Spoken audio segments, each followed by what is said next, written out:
agentes económicos, me gusta mucho el sector PYME, me gusta medir los cambios de comportamiento a nivel del consumidor y me gusta un poco leer los contextos y ver cuáles tendencias en relación a la información que recabamos. Nosotros desde nuestra consultora medimos 670 puntos de venta en todo el país, entonces tenemos información. Y entonces me gusta mucho medir la micro.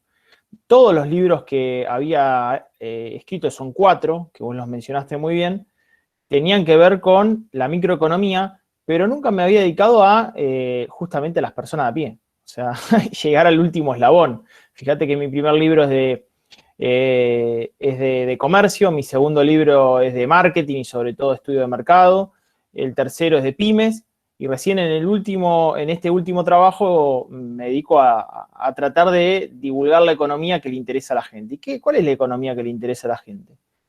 Bueno, la economía que interesa a la gente, en definitiva, tienen que ver con funciones de la economía que en Argentina nos cuesta mucho, como es ahorrar, como es invertir, como es producir, y en definitiva la toma de decisiones en un contexto donde prepandemia, ya te diría que hace una década, esas decisiones cada vez son más complejas y más distorsionadas por una realidad macroeconómica. Entonces yo digo que, en definitiva, el cuadro macroeconómico argentino es tan complejo, tenés una inflación de 2 dígitos hace mucho tiempo, tenés una devaluación del peso argentino en forma permanente, tenés un déficit fiscal crónico, tenés una situación donde el gasto público es enorme, la presión tributaria infernal. Entonces llevas una situación donde, en definitiva, yo digo que la macroeconomía es un gran bolsón donde hay pequeños bolsillitos, miles de bolsillitos, muchos podemos ser nosotros los que estamos acá, que en definitiva tenemos que tomar decisiones en relación a todas esas distorsiones de ese gran bolsón, que es la macroeconomía, que tiene fisuras, agujeros, parches. Entonces todas las decisiones nuestras pasan porque ese gran bolsón deja grietas permanentes que generan que nuestras decisiones se vean permanentemente distorsionadas. Yo te puedo hablar de décadas, pero si vemos las últimas 3 semanas, en Argentina se toman decisiones cada 48 horas. En Argentina uno te dice, de ninguna manera voy a ajustar el cepo, y a las 48 horas tenés un nuevo cepo. En Argentina te dicen, bueno, en definitiva fue un acuerdo de partes, y hacía 15 días el ministro de Economía había dicho que de ninguna manera iban a generar una mayor restricción en el mercado cambiario, porque eso sería durar. Y bueno, yo siento ahora que estamos en el plan durar. Entonces digo, detrás de todo esto, ayer, bueno, yo estaba al aire cuando pasó lo de Ameri, el diputado salteño.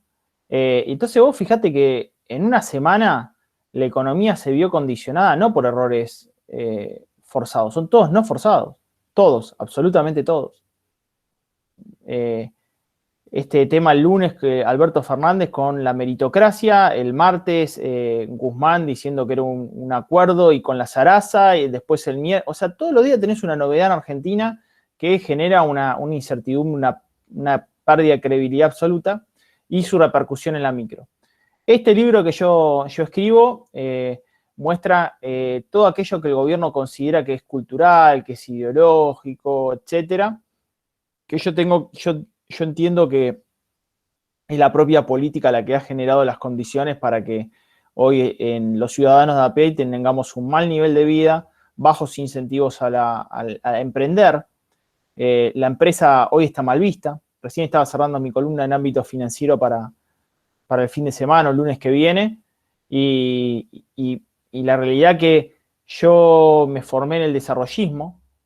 El desarrollismo era una escuela que entendía que se podían generar ciertos incentivos para sectores de la economía a los efectos de apuntalar el crecimiento y el desarrollo de ese sector. En su momento con Frondizi fue la siderurgia, la metalúrgica, la industria del blanco, la maderera, el plástico, bueno, toda una serie de industrias que tenían buena densidad, buen volumen y tenían un gran nivel de diversificación. Hoy, como en más de una oportunidad me decía Javier Milei, me decía, bueno, en definitiva, hoy el desarrollismo es un socialismo edulcorado. Y yo creo que es un socialismo edulcorado. ¿Por qué? Porque en definitiva todos los políticos se toman de las políticas desarrollistas para brindar subsidios direccionados, amigos, para hacer prebendas, para sacar financiamientos que no llegan a tener ningún tipo de plan desarrollista. Y fíjate lo antidesarrollista que es todo el cuadro político, absolutamente todo el cuadro político, oposición y oficialismo, que la ley de economía del conocimiento está trabada en senadores, pasa a diputados, vuelve a senadores, viene a diputados, pasa a senadores, van a sancionar una ley de porquería y encima, que es muy importante, pero sancionamos ley de alquiler en 48 horas, sancionamos congelamiento de precios o estiramiento de los plazos en 2 días, hacemos un DNU para decretar servicio esencial a un sector como era el de la comunicación, determinamos una prórroga de la prohibición de despedir en un momento donde los despidos son inevitables, generamos ahora un congelamiento de alquileres, nadie sabe qué pasa detrás de los alquileres, nunca hubo problema entre inquilinos y propietarios, los contratos estaban perfectos, que había algún problema en casos particulares, para eso están, digamos, los tribunales, para que justamente el contrato que no se incumplió termine en un tribunal. Pero la realidad es que donde se mete el Estado genera más quilombo, ahora vas a tener menos oferta de alquileres. Entonces, en definitiva, mi pregunta o mi visión es que de ser un desarrollista uno se convierte, o sea, lo más liberal que puede hacer es una gran decisión en ese sentido, porque Argentina necesita liberar sogas, ya tiene muchos nudos. Y a mí me parece ahí que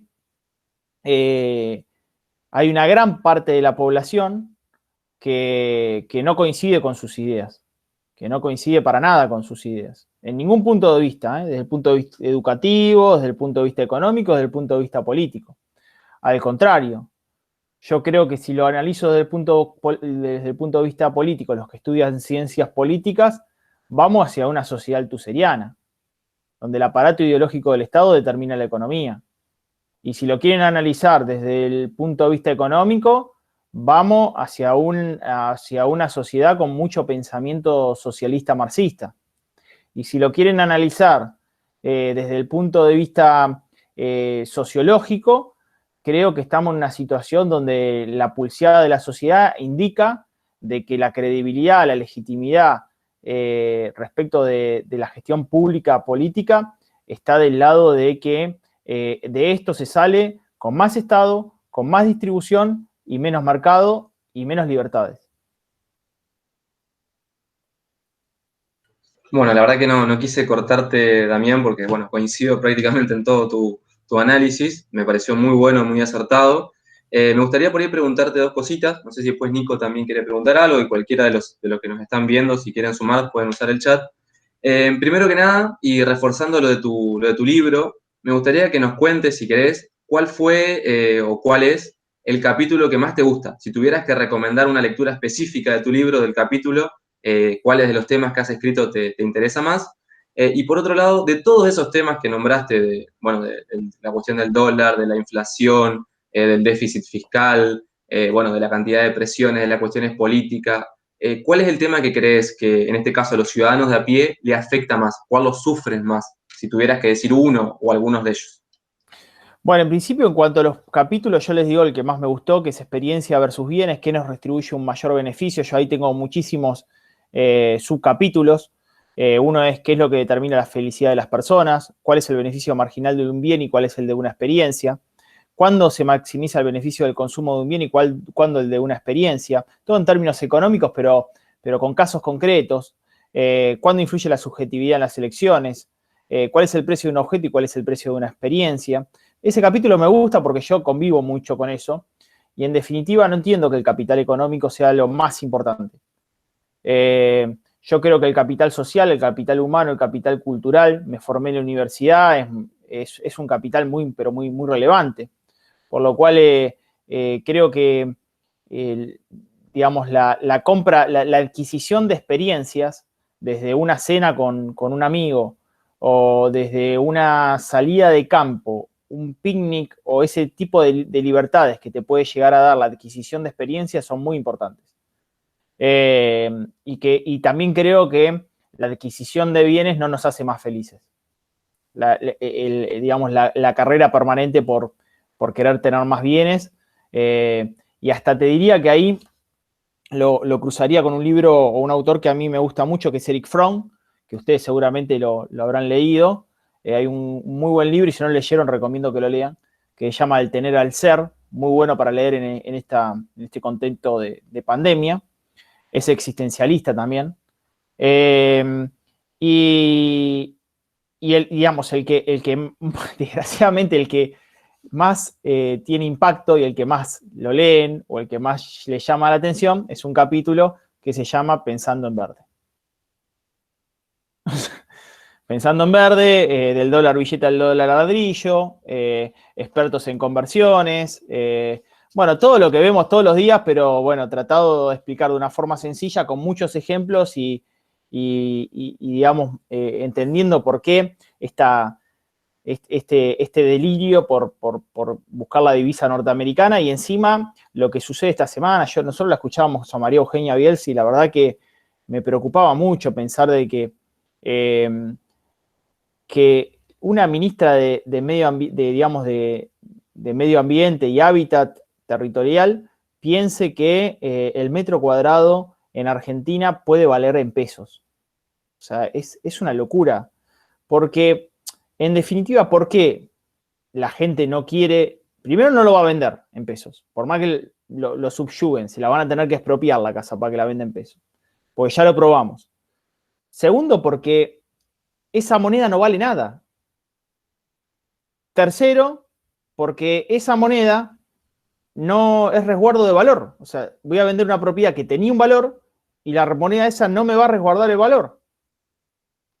Y el más importante de todos estos conceptos es que uno tiene que tener la libertad para vender lo que quiera, al precio que quiera, como quiera, en la moneda que quiera. Y la realidad que es preocupante. Yo ayer estaba con la columna con Jonathan Viale y le decía que justo escuché el fin de semana a un adiestrador de animales, que se llama Ariel Zapata. Entonces, Ariel Zapata, me gusta mucho estudiar el tema de los animales. Entonces decía que, en definitiva, dice, para vos adiestrar un animal, ya sea un gato, un perro, etcétera, lo mejor que podés hacer es no imponer, sino mostrarle que hay algo mejor. Los animales no piensan, tienen acciones que son muy conductistas, o sea, actúan por, digamos, ensayo y error, y porque uno lo puede ir domesticando. Pero el ser humano no se domestica. El agente económico actúa por incentivos. Y al igual, pensemos incluso por si nos quisiesen adiestrar, porque parece un adiestramiento desde el punto de vista ideológico, si nos quisiesen adiestrar, lo menos que deberían hacer es ofrecernos algo mejor. O sea, si nos quieren tratar como animales, que por lo menos nos ofrezcan algo mejor. Sí, Coincido. es bastante cierto. Cuando vos ibas hablando, se me iban ocurriendo muchas preguntas. La que quizá más me lleva a poner un poco el tema otra vez de las pymes. El otro día, bueno, seguramente lo escuchaste porque dijiste cosas parecidas que me interesaron mucho, que tiene el video que surgió este tiempo de lo que decía Tomás Bulat, del peso. Supongo que eso, digamos, creo que la mayoría de los que estamos acá, o todos lo debemos haber escuchado, el video ese. Paréntesis, que bien comunicaba, ¿no? Eso por mi cuenta.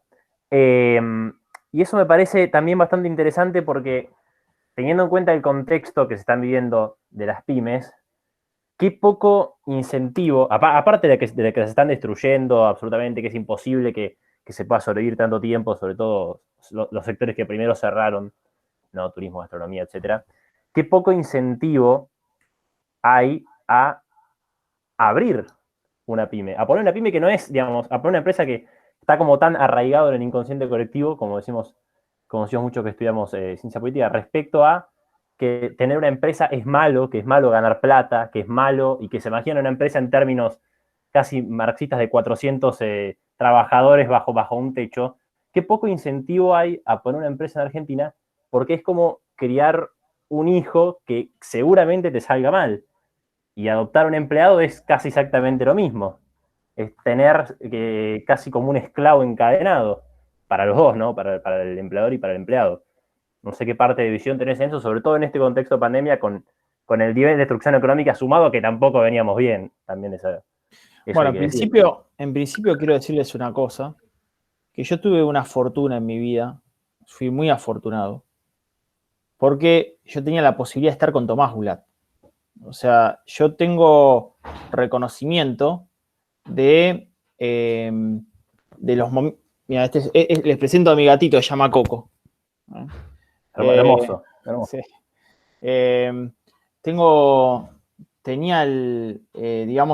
Tuve la suerte de estar con él. Él tenía un programa llamado El Inversor, los sábados al mediodía, a las 12 del mediodía.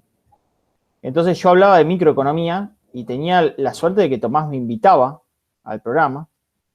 Y van a ver también fotos de mi primer libro, El futuro del comercio minorista, que él me ayudó un montón con la difusión. Yo amaba a Tomás como educador, como persona, como periodista. No va a haber nadie más grande que Tomás.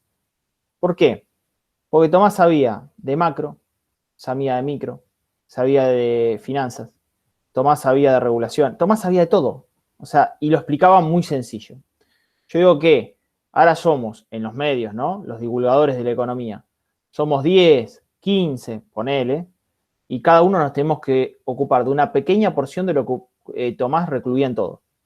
Y fíjense que van a ver, yo hablo de micro, y lo van a ver, no sé, a Kachanowski hablar de macro, a Javier hablar mucho de moneda, a Fausto, por ejemplo, hablar mucho de lo que tiene que ver también con la macro, pero la realidad es que cada uno nos fuimos dividiendo espacitos chiquititos. Tomás hablaba de todo y tenía la grandilocuencia de los grandes de saber lo que estabas hablando, pero dejarte hablar a vos. Eso también es una libertad muy grande que te da un referente como lo era Tomás. No quería dejar de comentarles eso. Y hoy, le contaba el otro día, el prologuista de mi libro es Claudio Suchovicki, que lo deben conocer. Entonces... Sí, por supuesto. Trabaja mucho con Johnny, también lo veo mucho. Sí, Eugenio Sucho. Claro. O sea, ustedes ven el programa que hacemos nosotros. Sí. Dani, yo hago el paréntesis. Yo a Johnny tengo que cargar la aplicación de la radio solo para escucharlo a Johnny. Y todos los días a las 6 de la tarde es poner el programa y esperarlos a ustedes tres con Lucas, digamos. Es el resumen general. Bien, yo me sumo. Yo también la radio y a 24 de la tarde, sí, está siempre. Bien. Y bueno, y ahora yo tengo le contaba a Claudio el otro día en un vivo que hicimos en Instagram, de tener una fortuna que yo me levanto, mañana yo estoy toda la mañana en América, de 8 a 1, no sé si lo ven, pero estoy de 8 a 1, son 5 horas duro, ¿viste? Pero está buenísimo porque un sábado te permite otra reflexión, otro contenido, todo informando. Y yo le decía a Claudio, le digo, la verdad que yo siento que estoy de 12 a 1 y es una mochila terrible saber que ahí estuvo Tomás Bulat. O sea, es una mochila impresionante decir, loco, acá estuvo el más grande de los grandes. Entonces, también es una mención a Tomás. Con respecto a lo que comentaban de las empresas y de las pymes, nosotros acá tenemos un problema muy grande, que es que la única forma de distribuir, primero es producir. O sea, no se puede distribuir aquello que no se produce. No se puede distribuir la riqueza que no se crea. En ese sentido, estamos en una situación tan compleja que uno, al principio, desde el punto de vista del aparato ideológico coercitivo hacia el desarrollo empresario, el palo iba sobre las grandes empresas. Pero ahora también va sobre las pymes. Y ahora va sobre el emprendedor. O sea, ya no hay forma de rascar la olla. Entonces, van sobre todo. ¿Y cómo es que van sobre todo? ¿Por qué? van sobre todo. Y bueno, porque si vos sos un monotributista y hoy pasás al régimen de responsable cripto, pasás de pagar 4.000 pesos de cuota, 35 de ganancia, 3% de ingresos brutos, tasa municipal y tasa provincial y te fundís. Si vos sos un pequeño, estaba recién en mi columna de ámbito, lo comentaba, un pequeño empresario. La caída de la pyme industrial fue del 31%. Si sos un mediano tenés mayor espalda, pero el pequeño está destruido. El micro deja de existir, porque no va a tener la suficiente espalda para poder sostenerse en el tiempo. El daño de esta cuarentena estricta ha sido muy grande. Pero supongamos que todos los errores cometidos tienen la posibilidad de ser revertidos, como pasa siempre en la vida. Sería, de alguna manera, generar incentivos para la reapertura. O sea, si ante semejante caída, vos lo que tenés que hacer es decir, che, voy a generar los incentivos porque me di cuenta que me metí la pata, cerraron muchísimos comercios. Ustedes saben que comercio e industria son los mayores empleadores del país. Sobre todo comercio. Entonces, cerraron tantos comercios. ¿Cómo hago ahora para, después de la macana que me mandé, tratar de revertir la situación? Bueno, la situación sería, en principio, generar unos incentivos fuertes para que se genere, para que todos esos dólares que Pelle dice que hay que atraer, que no lo va a traer nunca después del super cepo que hicieron, para que salgan para que la gente no quiera ahorrar, sino que quiere invertirlos, claramente hay que generar no cambios de expectativa, cambio de incentivos. Porque las expectativas tienen que ver con una visión, el incentivo tiene que ver con una acción concreta. O sea, yo te puedo decir, chicos, miren, esta charla va a ser formidable. Eso es expectativa. Vamos a ver cuando termine esta charla si fue formidable o no. Ahora, yo les puedo decir, chicos, miren que en este momento lo que voy a hacer es darle 3 conceptos que para mí son fundamentales para que se queden. Es un incentivo. Yo les estoy diciendo, miren que voy a hacer esto. ¿Cuál es el incentivo que falta? Bueno, la realidad es que hay algo muy grave, que la reforma tributaria no va a traer buena noticia. Pasa la presión tributaria del 24 al 24,8% del PBI en el propio presupuesto. O sea, no hay un solo incentivo para decir, che, sos un monotributista, vas a pasar al régimen simplificado. ¿Cuánto es? 1,5 millones para servicio, 2.700.000 para bienes. Te lo voy a pasar a 15 millones. No quiero que te funda, no quiero que te vayas a Uruguay. Sos emprendedor, no quiero fuga de cerebro.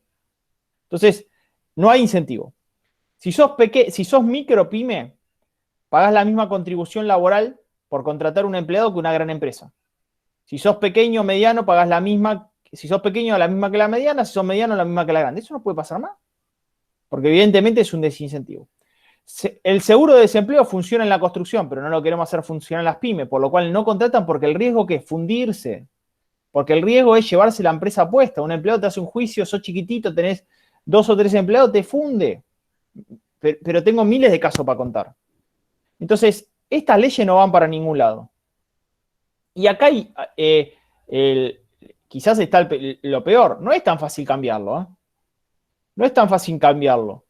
Porque la ideología, ustedes saben que en definitiva es algo que supuestamente se muestra como objetivo, pero tiene un subjetivo colectivo muy grande.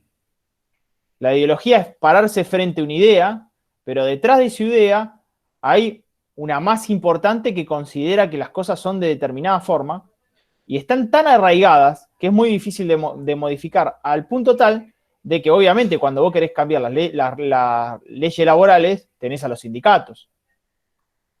Y cuando vos querés cambiar el aparato político tenés una casta. Es una casta. Es una sociedad dentro, una micro sociedad. Fíjense el informe que hoy estaba haciendo Sergio Cerrillo, que es impresionante, que hoy un senador tenga un presupuesto para 30 personas, 40 personas. Es una cosa de locos, una cosa de locos. O sea, los tipos son pymes de en serio. Cuando Kachanowski le dijo en su momento a Pino Solana que era una pyme, pymes solanas, era así, tal cual, era así. Son pymes. Entonces, la realidad que, y además vivimos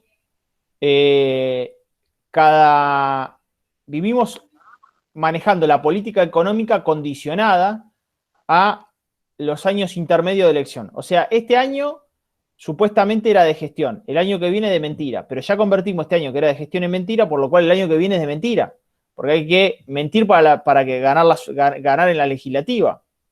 ¿Se entiende? O sea, hasta eso es traicionero, que uno tenga elecciones, que vivan elección en elección para permanentes promesas de que no se cumplen.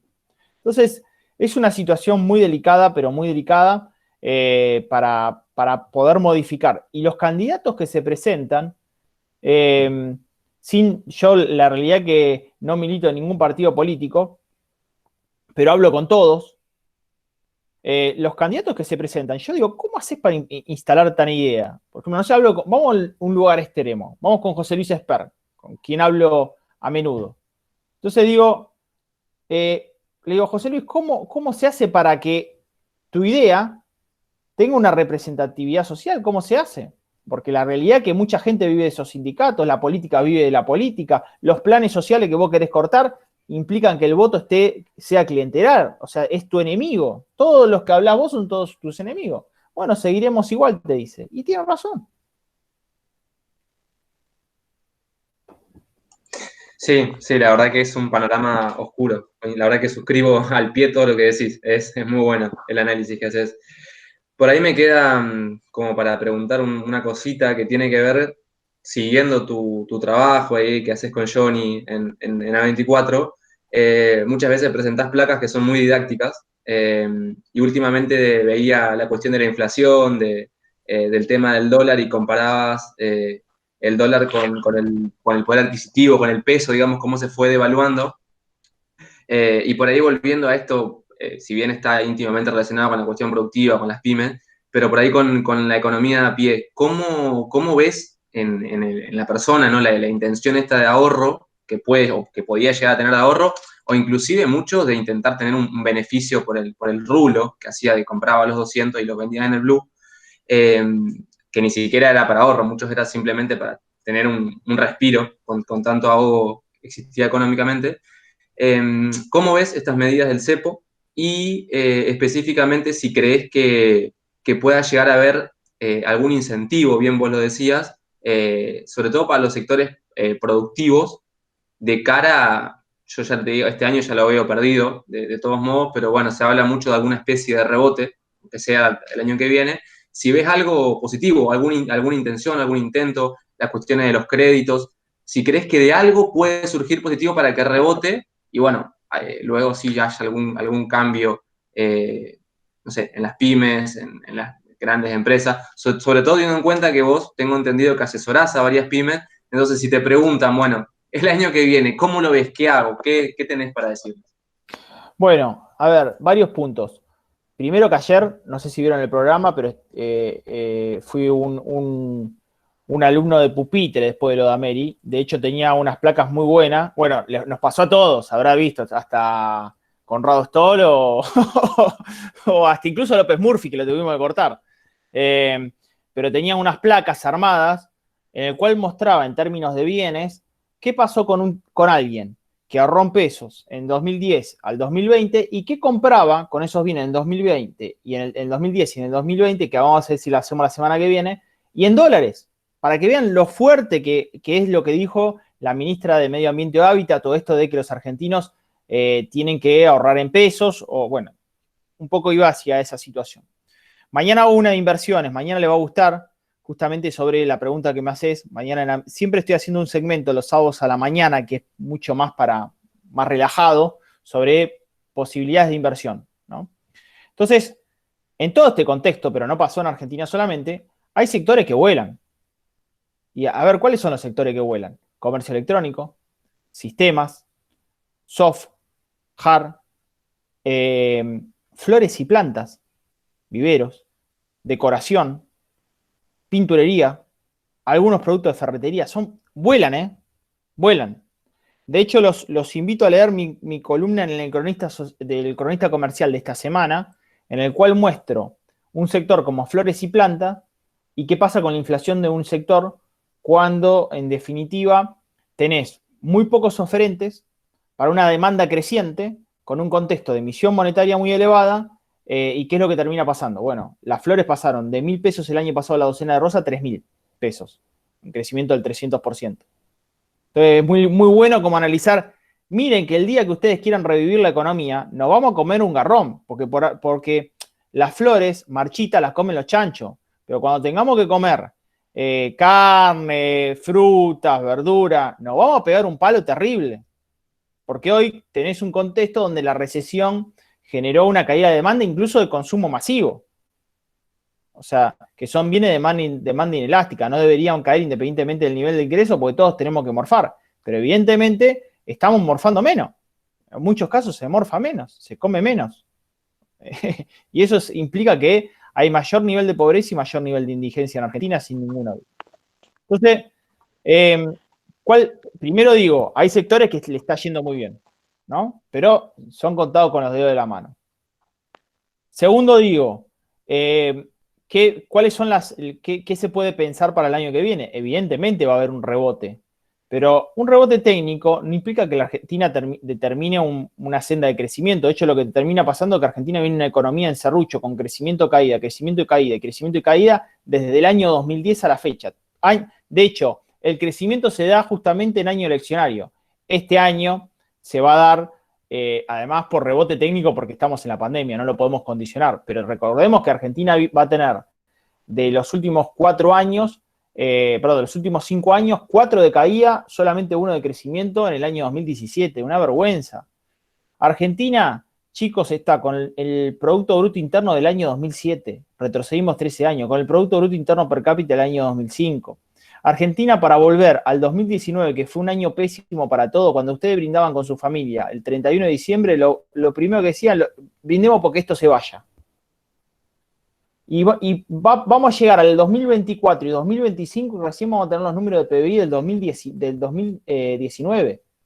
Entonces, la situación es muy crítica. Argentina ha tocado fondo.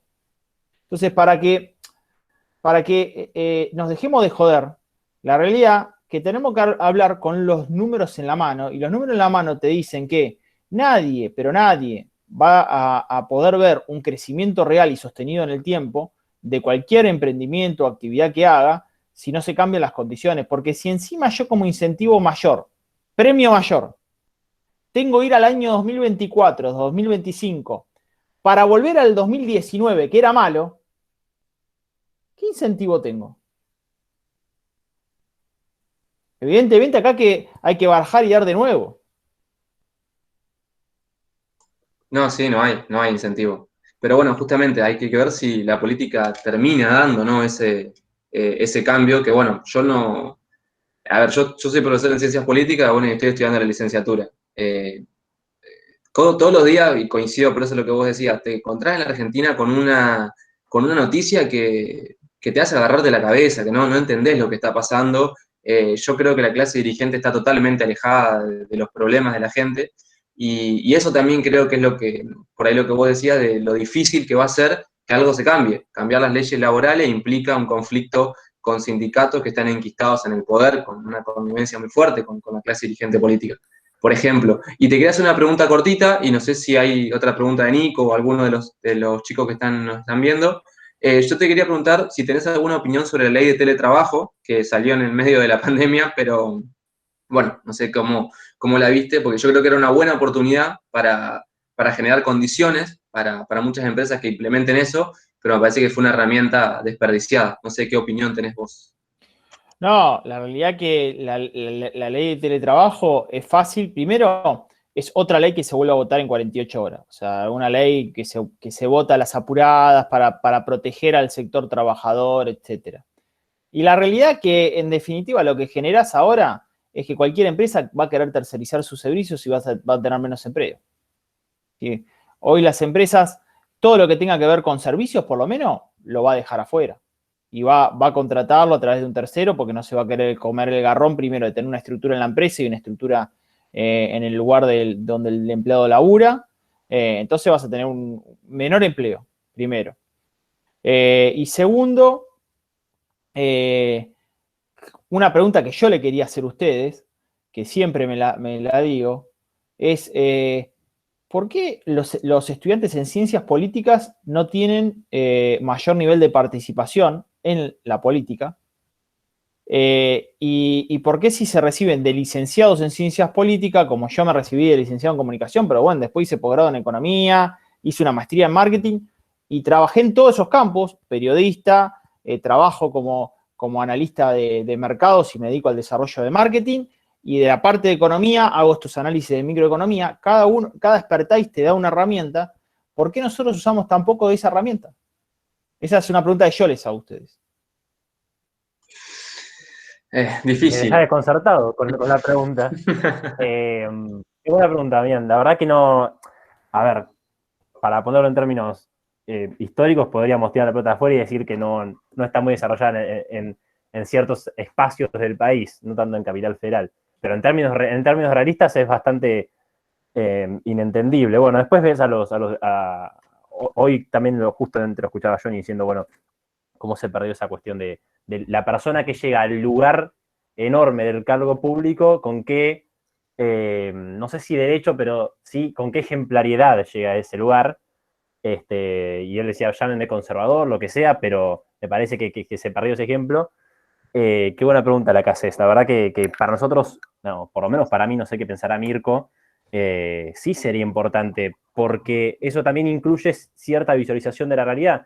Con Mirko, lo dijo un poco él, nosotros nos estamos enfocando bastante en el último mes y medio, 2 meses, en la distorsión realidad, como si fueran dos mundos distintos, casi platónico, en la realidad de la política y en la realidad de las personas. ¿Qué ves vos, porque ya que preguntás esto, por qué los licenciados en ciencia política no se dedican a la política? A ver si coincidís también No, con pero esto. yo no digo eso solamente. Yo sé lo que digo es, mirá, hasta te digo esto. Sos licenciado en ciencias políticas. Bueno, perfecto. La democracia implica que no, desgraciadamente no tengas que tener un título para ser candidato de cualquier cosa. ¿Está bien? Perfecto. La pasamos. ¿Sos cuadro técnico? Sos cuadro técnico, licenciado en ciencias políticas, especialización en tal cuestión, especialización en tal cuestión. Cámara de Diputados, Cámara de Senadores. Si no tenés título, flaco, no podés asistir a nadie. Exacto. ¿Se entiende? Sí, coincido. Porque si no, después tenemos a esta piba que ganaba 140.000 pesos y mirá lo que terminó haciendo en pantalla porque lo asesoraba al diputado. ¿Entendés? Entonces, vos después los tenés a ustedes tratando de pensar el futuro y esta gente está pensando el pasado. Te ves Entonces, prestigio. Yo te doy un ejemplo cortito, Damián, porque la verdad que cuando te escuchaba y pensaba por ahí la respuesta a la pregunta que hacías, yo soy de Concordia, Entre Ríos, ¿no? Específicamente. Concordia es una de las ciudades, si no es la ciudad más pobre de Argentina. Acá hay una cuestión que creo que, por ser la ciudad más pobre de Argentina, es la clave el empleo público. La mayor parte de la ciudadanía de Concordia depende o del municipio de Concordia o tiene alguna cuestión en la provincia de Entre Ríos. Yo tengo 24 años, me recibí del profesorado en Ciencias Políticas, luego ahora estoy en tercer año de Historia, del profesorado de Historia, y bueno, también la licenciatura, haciendo las dos al mismo tiempo. La verdad que poder obtener, no digo un cargo porque, bueno, es una cuestión electiva y tiene que ver con militar y eso, y sobre todo la militancia, pero digo, obtener un lugar, como vos decías, una cuestión de asesoría técnica, una toma de decisiones específica de la materia, es muy difícil, sobre todo acá, es muy difícil porque los que llegan es por militancia, por favores, exacto. Y creo que también eso es una de las cuestiones que hace, yo no digo la cuestión de que sean o quizás podría llegar a ser que los que están más preparados debieran ocupar ciertos cargos, pero bueno, será otro tipo de discusión. Ahora digo, me parece que es mucho más importante para este tipo de sociedad la cuestión de la militancia o de un favor o de simplemente inclusive los propios negociados de la política. Y eso hace que muchos cuadros o muchas personas se vuelquen hacia otro lado. A mí me encantaría, si me preguntás, estar en un lugar tratando de tomar decisiones que favorezcan, en este caso, a mi ciudadanía, que es Concordia. Pero no hay espacios abiertos, no hay carreras abiertas a eso. No llega alguien que está preparado. O los que están preparados son uno, y abajo de eso tenés una ristra de personas que no lo están. Yo no sé si es una cuestión de que no quieren que haya una competencia, porque inclusive te obligaría a que el que está arriba esté cada vez mejor, o trate de realizar la tarea de la mejor manera posible, o si es un simple negociado, que es lo que se trata de mantener, como vos bien decías, y coincido, la cuestión de la casta. Pero me parece que hay muchos problemas por resolver en Argentina, que son estructurales, y los arrastramos, y hay un discurso político que no lo termina por cambiar. Lo dice, yo he escuchado de todos los partidos políticos, de izquierda, de derecha, del centro, hablar de estos problemas, pero nunca se cambian. Simplemente se lo expone y se sigue para adelante. Y si me Pero bueno, permitís esa una es la cosa, realidad. Sí. a mí me encantaría, no sé, se me ocurren politólogos bastante que terminan en los medios, como algunos nosotros que hemos terminado, lo mismo Johnny, digamos, pero a los Paulino Rodríguez, a otro tipo de personas que yo creo muy sensatas. Digo, ¿cómo hace la persona común cuando la distorsión de la realidad de las acciones políticas es tan grande? ¿Cómo hace para creer, para tener confianza en la medida que están llevando a cabo desde la casta política? ¿Cómo hace para tener confianza en la persona cuando se vive una realidad paralela? Más allá de la medida en sí, porque yo pienso, el otro día escuchaba lo de los plazos fijos, estos en dólares o algo así. Digo, yo la verdad que no entiendo si eso puede ser bueno o no, pero ¿qué confianza voy a tener yo si todas las cosas que vinieron saliendo antes venían saliendo mal? Totalmente. O sea, no, la confianza no es un hábito, es un acto. Lo decía Aristóteles, no lo digo yo. Cada acto te da un nivel de confianza para que se vaya constituyendo en hábito. Las personas no son idiotas. Uno no va a ir a tomar una decisión y se va a comer un plato de clavo. Porque en definitiva eso no se constituye en actos. Sabés que te va a hacer mal, en hábitos. Sabés que te va a hacer mal. Entonces, los hábitos buenos se dan por actos y tienen que ser buenos. Entonces, yo creo que ahí a mí me parece que vivimos en una situación donde no importa el acto, importa cómo obligo a ciertos hábitos adquiridos que no se reflexionan, no se piensan, no se está pensando el daño y tampoco hay reitero, profesionales que estén analizando esto y mostrándolo y no haciendo política con ese análisis, ¿no? Yo vengo del campo de la comunicación. Una vez un compañero mío que ahora vive en Estados Unidos me dice, yo no sé para qué estudiamos una comunicación. La comunicación nunca puede ser una ciencia. Maravilloso. Porque en definitiva, si bien hay teoría científica de la comunicación, en definitiva es muy difícil generar certeza sobre la comunicación. Bueno, imagínate sobre la política. Si bien hay estudios, es muy difícil generar certeza. Bueno, fíjate lo que es la política argentina. ¿Hasta qué punto es científico? Es científico desde el punto de vista que llevando tal manual vas a llegar a tal resultado que es siempre el mismo. Eso desde ya. Hay ciencia basada en eso, que haciendo siempre lo mismo vas a llegar a los mismos resultados. Pero en definitiva es un acto malo para adquirir un hábito malo que se constituye como una cultura mala, arraigada, muy difícil de cambiar, ¿no? Coincido. Ahí había una pregunta, Tiago, no sé si querés. Vamos a ir cerrando, ¿eh? Sí, ya cerramos. Sí, sí, lo último, Tiago. Y Sí. No, yo mira, estoy medio congestionado, por eso si me escuchan medio mal. Nada, venía escuchando y vine, digamos, acumulando comentarios y preguntas. Primero hubo un momento de la charla donde él hizo referencia a la ideología, el papel, digamos, de la ideología, sobre todo en Argentina, cómo influía, que si vos querías cambiar una ley laboral te cruzabas a los sindicatos, que si querías tocar el armado político te cruzabas a toda la casta. Yo por ese lado quería preguntar si es más relevante la ideología que hay detrás o ya entra en un ámbito de delincuencia.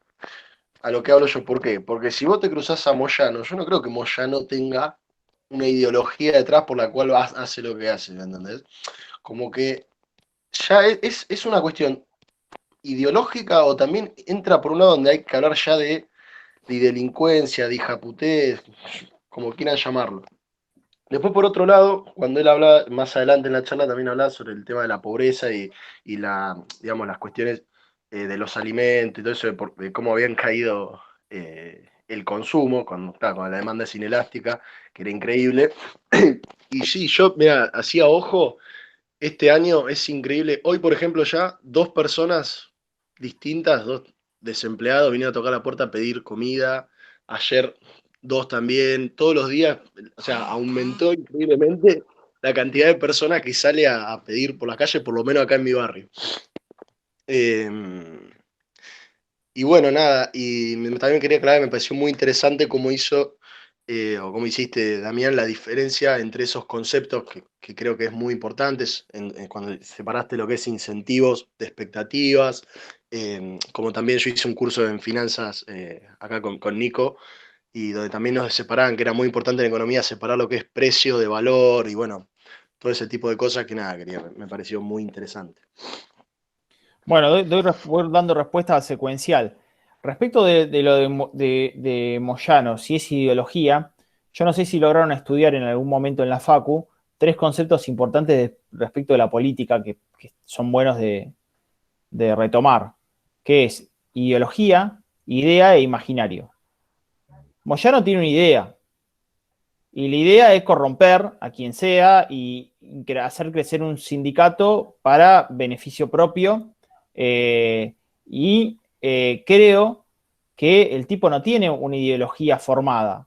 La ideología es responder a la idea. La idea es lograr tener mayor, consolidar, concentrar la mayor cantidad de poder. Entonces él va a estar a favor de una ideología o de otra, de acuerdo a dónde pueda adaptarse su idea y cómo lograr para que su idea se pueda adaptar a eso. Quedó claro porque imagínate que un tipo que estaba con Kirchner, después estaba con Cristina, se peleó con Cristina, digamos, hizo la inauguración del monumento a Perón con Macri y ahora termina los abrazos con Alberto, ideología ahí no hay. O sea, no tiene una condición clara de una perspectiva, de una construcción, digamos, es una idea, la idea tiene que estar adaptándose a esa ideología. A mí me gusta mucho más el concepto de imaginario, ¿no?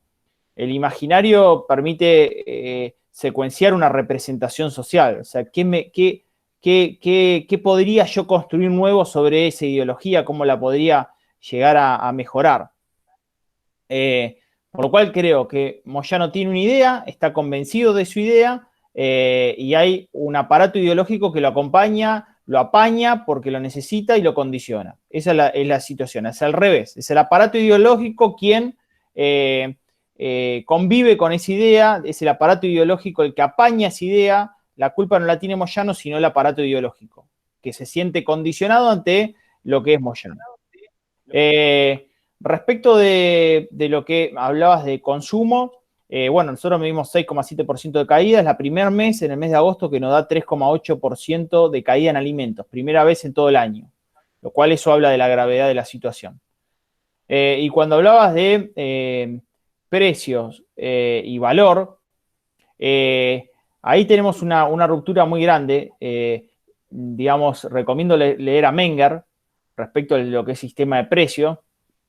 Menger mostraba que en definitiva la mayoría del gobierno piensa que en definitiva son los costos los que deben determinar los precios. O sea, los tipos dicen, bueno, tu costo es tanto, te precio es tal, para toda la economía. Bien. Y en realidad una sociedad que crea riqueza, que agrega valor, que mejora, que digamos, genera un nivel de diversificación de la economía, etcétera, no es el costo el que determina el precio, es el precio el que determina el costo, porque el valor agregado, en definitiva, lo determina una sociedad. Si yo les digo a ustedes que es mejor hoy que ustedes tengan 2 latitas con un hilito, una pared al lado de la otra, y yo se los cobro 10 pesos, o tenemos un Zoom para estar comunicados por esta plataforma y el valor es 100 pesos, sí, el valor es mayor y pagaste el precio. Clarísimo. Y eso lo permite, la diferencia entre precio y valor, eso lo permite una sociedad que tuvo la libertad de poder agregar valor, tener un diferencial y producir riqueza. Clarísimo, Damián, clarísimo. Bueno, no queremos robarte más tiempo. Desde todo el equipo de Estudiantes por la Libertad queremos agradecerte por tu tiempo, por los conceptos que has brindado. La verdad que ha sido clarísimo para nosotros. Quiero comentarte, chiquito, que bueno, estamos grabando esta charla, así que una vez que finalice y la subamos, te vamos a pasar el link para que la tengas y la puedas difundir. También quiero pedirte si después me puedes mandar información con respecto al tema del libro, también para dónde lo pueden comprar, dónde pueden averiguar, así también lo difundimos junto con la charla. Creo que es lo menos que podemos hacer por tu gratitud. Y bueno, desde mi lugar, simplemente renovarte el agradecimiento y bueno, creo que es una buena oportunidad lo que estamos, o los caminos que estamos abriendo y ojalá que podamos en futuros encuentros volver a poder contar con vos. Bueno, un placer. Lo del libro les cuento. Mi libro es publicado por Audeva, que es la editorial de la Universidad de Buenos Aires. Si ustedes se meten en la página de Audeva, buscan Economía de a pie, van a cupón de descuento y en cupón de descuento ponen Conferencia de Economía, acceden a un 20% de descuento en el material y se lo llevan a su casa. Así que como son de diferentes partes del país, de todas maneras, pedí a Vanina que te mande un poco el flyer y cómo conseguirlo. Perfecto. Con los diferentes descuentos para que lo puedan circular. Los que consigan el libro, me interesa muchísimo la devolución con qué les pareció el material, etcétera. Lo que sí auguro es que es un libro divertido, fácil de leer, como ven mis columnas, obviamente con mayor profundidad de lo que te permite estar 5 minutos en televisión a las corridas como nos ven siempre. Genial, genial. Bueno, Damián, te enviaremos entonces el feedback del libro. Muchas gracias, un abrazo grande. Bueno, un placer. Yo sé que hoy no hay salida nocturna, porque estamos con todo este quilombo, así que los invito mañana de 8 a 13 en América 24 para que nos estén acompañando con mate de por medio. Así estaremos. Estaremos ahí prendidos. Chao, Damián, muchas gracias. Un abrazo. Chao, chao.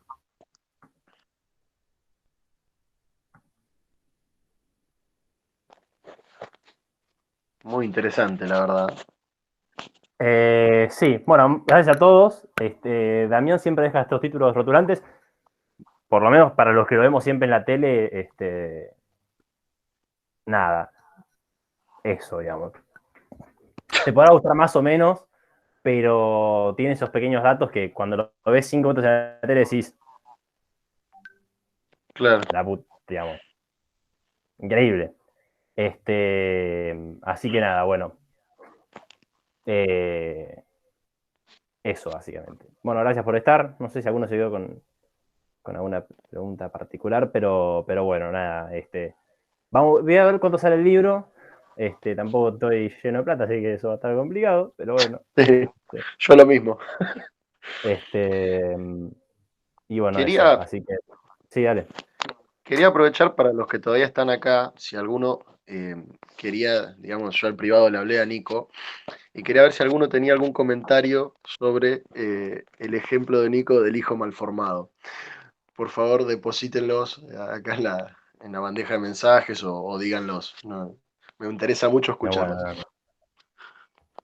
Bueno, gracias a todos, en serio, los que lo quedaron. Alexis, querido, que te veo ahí detrás del coso, así que abrazo grande y cierro acá el meet, así no sigue más esto. Abrazo.